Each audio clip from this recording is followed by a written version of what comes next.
आपने recently Israel पर हो रहे हमास के अटैक के बारे में जरूर सुना होगा, जिसमें इजराइल में हो रहे फेस्टिवल के दौरान हुए अटैक में बहुत सारे लोगों की जान गई। ये अटैक पहले इजराइल पर गाजा स्ट्रिप से हमास नाम के ऑर्गेनाइजेशन ने किया और फिर लेबनान साइड से हिजबुल्लाह ने स्टार्ट कर दिया। गाजा स्ट्रिप एक पीस ऑफ लैंड है जो पहले इजिप्ट के कंट्रोल में था, बट 6th वॉर में इजराइल ने इसे ऑक्यूपाई कर लिया। ऑस्लो अकॉर्ड 1983 में यह फिक्स हुआ कि गाजा में पैलेस्टीन को रहना चाहिए। 2005 से इजराइल ने गाजा स्ट्रिप से अपनी प्रेजेंस हटाने लगा, जिसके बाद 2007 में हमास नाम के ग्रुप ने इसे टेक ओवर कर लिया। अब इजराइल ने भी वॉर डिक्लेयर करते हुए ऑपरेशन आयरन स्वॉर्ड लॉन्च कर दिया। Explosions rumbled through the night after Israel declared war on Hamas on Saturday. और दोनों साइड से बहुत सारे लोग मारे जा रहे हैं। बहुत सारे वेस्टर्न कंट्रीज के लीडर्स से रिएक्शन आया है। यूएसए तो इजराइल को billions of dollar financially help कर रहा है और वॉरशिप भी भेजा है। इस बीच इंडिया के पीएम नरेंद्र मोदी जी ट्वीट भी करते हैं, बट डू यू नो, एक टाइम ऐसा भी था कि इंडिया इजराइल को मुंह से भी बोलकर कभी सपोर्ट नहीं किया, बट आज डिफरेंट सीन है। अभी क्या चल रहा है तो न्यूज चैनल वाले ज्यादा बेटर कवर कर पाए। तो इस वीडियो में हम देखते हैं कि इंडिया इजराइल के रिलेशनशिप में क्या हिस्टोरिकल उतार चढ़ाव रहा है। So hello everyone, my name is आदर्श।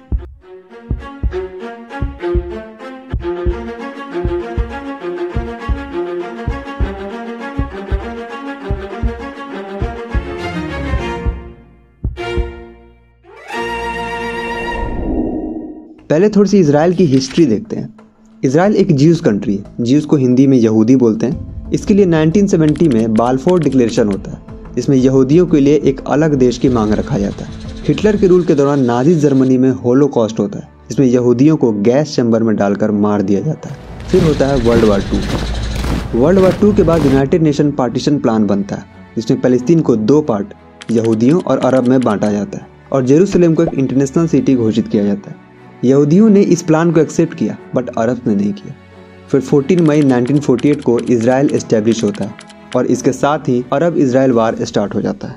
चूंकि यहूदियों और मुस्लिम्स में रिलीजियस कॉन्फ्लिक्ट होता रहा है, तो अरब इजराइल को जड़ से मिटाने के लिए कोशिश करते रहे, बट इजराइल ने कितनी बार उन्हें डिफीट किया और खुद को बचाए रखा। Now comes to India.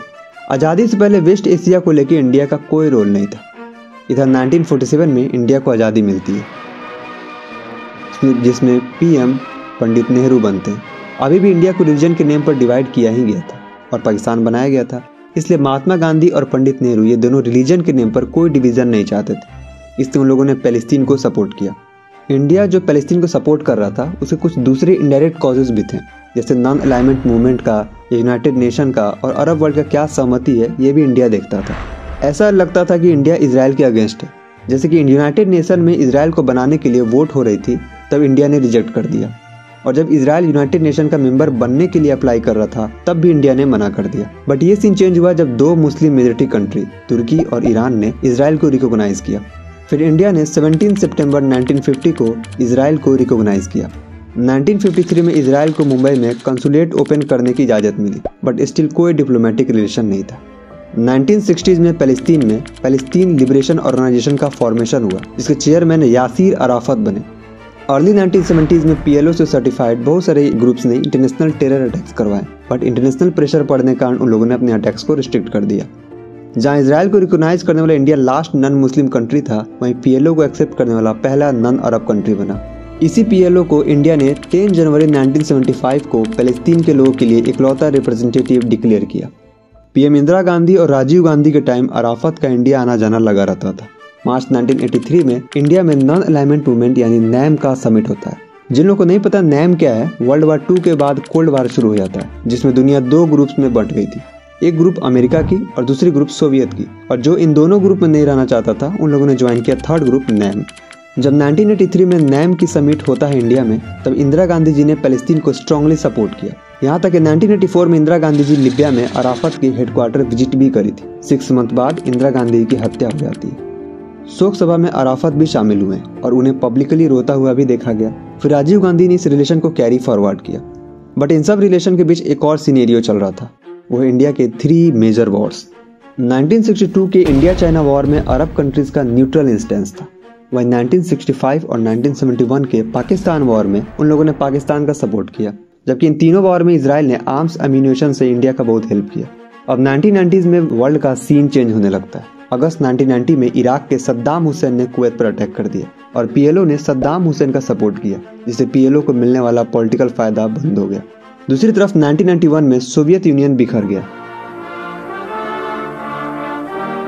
और उसके साथ कोल्ड वॉर भी खत्म हो गया। अब कोल्ड वॉर खत्म हो गया तो नैम का रोल भी कमजोर हो गया। इस चेंज सिनेरियो में चाइना के साथ साथ इंडिया ने भी इजराइल के साथ डिप्लोमेटिक रिलेशन एस्टेब्लिश किया। अब इंडिया के फॉरेन पॉलिसी में शिफ्ट देखने को मिल रही थी। 1990s में बीजेपी का इंडियन पॉलिटिक्स में उदय होता है और इसके साथ साथ ये पॉलिसी का कंफ्यूजन भी दूर हो जाता है। अटल बिहारी वाजपेयी जी के टाइम में हाई ऑफिसर्स और मिनिस्टर्स इजराइल विजिट करते हैं, लेकिन ये रिलेशन खुलकर देखने को मिलता है जब 2014 में नरेंद्र मोदी जीतकर सरकार बनाते हैं। नरेंद्र दामोदर दास मोदी। देखिए, जियोपॉलिटिक्स भावनाओं से नहीं चलती है। हमारे लिए इजराइल भी इंपॉर्टेंट है आर्म्स, ऑमिनेशन और इनोवेशन के लिए। दूसरी साइड अरब कंट्रीज से हमारे दूसरे ट्रेड रिलेशंस हैं और मेरे नज़र में मोदी जी की इसे हैंडल करने की पॉलिसी एक मास्टर स्ट्रोक जैसी है। क्यों? क्योंकि दो खून के प्यासे दुश्मन को एक साथ दोस्त बनाए रखना कोई ईजी टास्क नहीं। पीएम मोदी जी ने इसके लिए बहुत केयरफुली वर्क किया। 2014 से 2017 तक Narendra Modi ji सऊदीया, Iran, Qatar, UAE, TC में विजिट किए। इसके बाद वो 2017 में इजराइल गए और इजराइल जाने वाले इंडिया के फर्स्ट पीएम बने। 2017 में ही उन्होंने पैलेस्टीन के प्रेसिडेंट महमूद अब्बास को इंडिया में ही इनवाइट कर दिया और फरवरी 2018 में पैलेस्टीन भी गए। आज इंडिया की इजराइल के साथ सिक्योरिटी, डिफेंस, कनेक्टिविटी बहुत सारे एरिया में एग्रीमेंट है। सिप्री के डेटा के अकॉर्डिंग इजराइल का टोटल आर्म्स एक्सपोर्ट का सबसे ज़्यादा पार्ट 41% इंडिया को जाता है। एग्रीकल्चर और वाटर मैनेजमेंट का भी टेक्नोलॉजी सपोर्ट हम इजराइल से ले रहे हैं।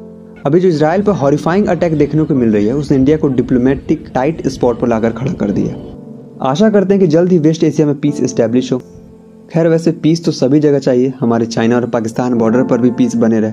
वैसे पाकिस्तान से मोटिवेट होकर मैं सोच रहा हूँ कि लाइक सब्सक्राइब की भीख मांगू, बट छोड़ो, फिर कभी। अभी वैसा नदी ना आया।